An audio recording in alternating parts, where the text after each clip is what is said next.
Plaintiff Melanie Still met the defendant because they're both rideshare drivers, and they became good friends while protesting against their employers. Melanie claimed she loaned the defendant money so she could move away from her stalker, but she failed to repay, so she's suing. Defendant Dolores Burke admits that she and Melanie bonded while protesting against the injustices done by their employers, and they were extremely close. However, Dolores feels Melanie is suing her prematurely because she knows Dolores has had health issues. Start with you. Well, we became friends over Facebook in 2019, early 2020, and we were both rideshare drivers, and we were heavily involved in campaigning against no on Proposition 22. What's Proposition 22? It was a proposition that was created to basically make workers independent contractors and to strip us of all of our rights as employees. They lowered the rates 6 times, and then they kept increasing the commissions, and we were heavily involved in the protest. We were very involved in the No on Prop 22 campaign.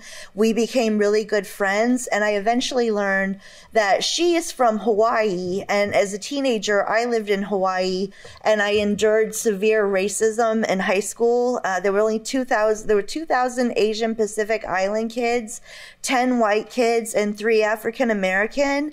And the 10 white kids and the 3 African American kids, we were treated like filth. People would look at us like we were like the scum on their shoes, like we were worse than toilet filth. And people didn't even treat me like I was human simply because of the color of my skin. And Dolores really understood. It's hard to find another person on the mainland that understands the kind of racism that you experience in Hawaii, being of a different skin color. So we really, really bonded. We became very good friends. We became friends over Facebook in 2019, early 2020, and we were both rideshare drivers, and we were heavily involved in campaigning against no on Proposition 22. What's Proposition 22?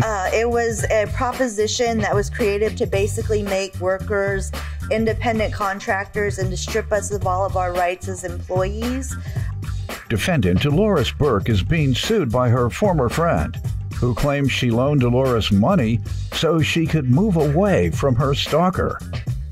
You'll give me some background on things in Hawaii.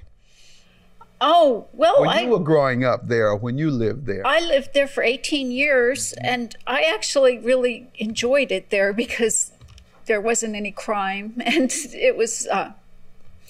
wasn't as much crime. Yeah, it was...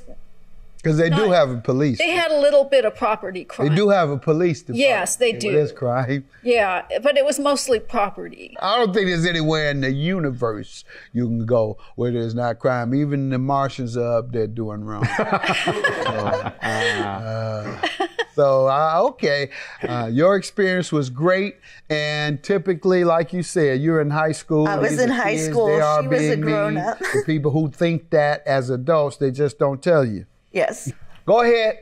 And what was your experience? Well, there I was the 18 years? having issues with another evil company. So I was always on the front lines of trying to stop the GMO experiments on Maui. And yeah, they had a lot of power there because it's an employer. And so we were having protests in front of their gates, that they called it, to the entrance to their experiment farms.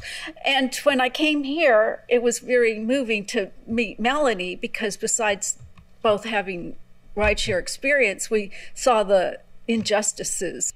In my opinion, they promised a certain pay rate, and it was something that I went out and bought a car to do this job with. And pretty much when they decided, I guess, that enough people had cars to drive for them, they decided to cut your commissions and pay rates. And that is that all the rideshare companies? Lowered the rates and increased commissions. Really? It became very hard to make a living doing rideshare in California anyway. It was very hard. You all still protesting? Prop 22 got passed because it was a statewide measure, not a local measure. LA and San Diego really killed it, and Prop 22 was passed. So we were stripped of our rights. And it became a job that you really couldn't afford to do that job and be able to still live. The living wage was not there anymore. I used to make $1,700 and $1,900 a week, and after Prop 22 passed, I was making $400. You made that off of rideshare? Yes. Yes, we made a good living. The golden age of rideshare was $2,000 a week. Yeah, it was the golden age of rideshare. We were making bank. We were making good money. Really Y'all got money. Me up here working. Sitting up here, I gotta listen to all this and deal with all that, and all I had to do was get in the car. Yeah, you love driving. Listen to the radio. I do. I love driving. And listen to the radio. I can have my rap on blast. Yes. It was good money. Cut the pay now, huh? It was good money, and then it just dried up thanks to Prop 22. Under half, it appears, you're saying? They cut you nearly half? Oh, more than half. Like $1,700 and $1,900 a week, and then going to make $400. And the Labor Department didn't get involved? Oh, the Labor that case is still ongoing. It's been ongoing for about 5 or 6 years. Defendant Dolores Burke is being sued by her former friend, who claims she loaned Dolores money so she could move away from her stalker. Did you say you tried to unionize? We did, yes. There was Prop 22, the SEIU has made a lawsuit against it. It's going to take several years for that lawsuit to wind its way through the legal system for Prop 22 to be overturned so we can actually make a good living again. Livable wage is what we call it. A livable wage. We got tired of gig greed. So I was able to find new employment delivering cannabis. Delivering cannabis? Cannabis, yes. Good, yes. Yeah. I'm trying hard to get her a job. Now, do you make 6 figures there? Because Doyle and I might really love that job. I don't want to say. You never show up. That's right. Where's the judge? Right. He's sleeping it off. No, but, okay, good to know. Yes. Tell me about the loan you're suing her for. So I loaned her $3,000 to get away. She had it was a friend or a relative of one of her neighbors. He was giving her all kind of unwanted attention. It was very borderline sexual harassment. And one day she saw his footprints of his shoes outside her bathroom window. I'm like, forget it. That's it. That's the last straw. Yeah. We had a rideshare friend who was going out of town. I loaned her $3,000 so she could move in to the sublet to get away from that man and his unwanted attention. We figured he was just going through a divorce. He was just staying. He was either a relative or a friend of her neighbor. I would be over whenever she would go out on a walk. Boom, there he was. I mean, just his behavior toward her. It was pretty pervasive, but it didn't meet the level where she could get a restraining order. It didn't rise to that level. I was afraid for her. I had the money to lend, so I loaned it to her. If you look at number 3, that's a picture. I had the cash in my safe. It was my emergency COVID money. I had it in my safe at home, and I lent it to her. It was money that I had set aside in case I ever got sick from COVID and couldn't work. It turned out I never got COVID. You like them kids on the internet. Yeah.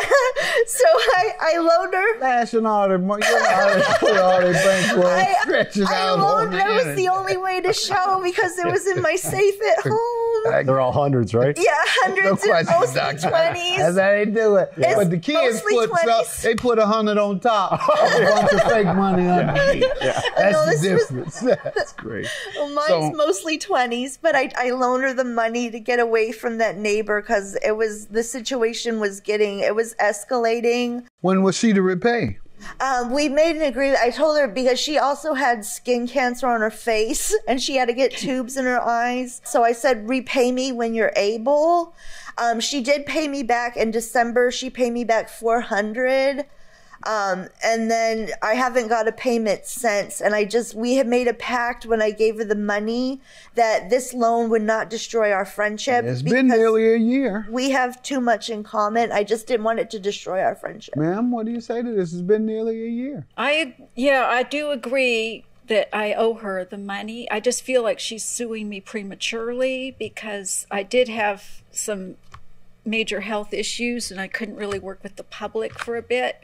But Had you all discussed a time frame? no, we didn't. It was when she was able. And I will be able very soon to pay her completely. It's just that it's taking a little longer than I expected because of the medical issue. What was her status or income status or what have you? After Prop 22, she lost her car. It was very hard. And Is that I was before the loan? No, it was kind of at the same kind of going on. Okay, so how did you expect for her to be able to pay you soon? I needed to give her she needed out of that situation. I understand, but it was before... when she was able, and I didn't really put a date on it, but it was just, I want to make sure I do get paid back because it's been a while. And I kind of need the money back because I'm also a first-time landlord. My tenant didn't pay me rent for months, and then I had to evict them, and then they trashed the newly renovated condo. She moved back to her house in February, and then the tenant got evicted in February, and they trashed my house. So I'm also a renter. So I just said when she was able, and because we're good friends, Ma'am, give her money. Her life worse than yours. She got more problems than you. All you guys are $3,000 problems. She got every problem known to man. There's a lot of bad renters out there. Bathrooms don't work, right? See? God, they messed up your bathroom. Yeah, they trashed everything. Defendant Dolores Burke is being sued by her former friend, who claims she loaned Dolores money so she could move away from her stalker.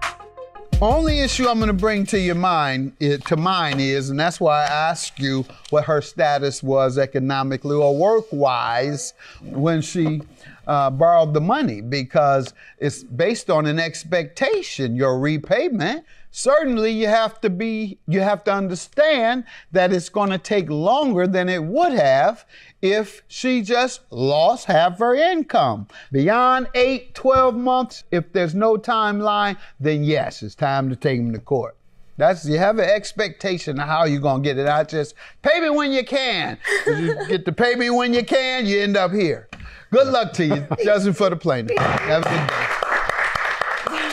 Hopefully our friendship stays intact. We have so much in common. It would be, I've already lost my grandson. Losing a friend like her would be too much. Well, I appreciate her patience. She's been more than patient, and I will be returning that money very soon.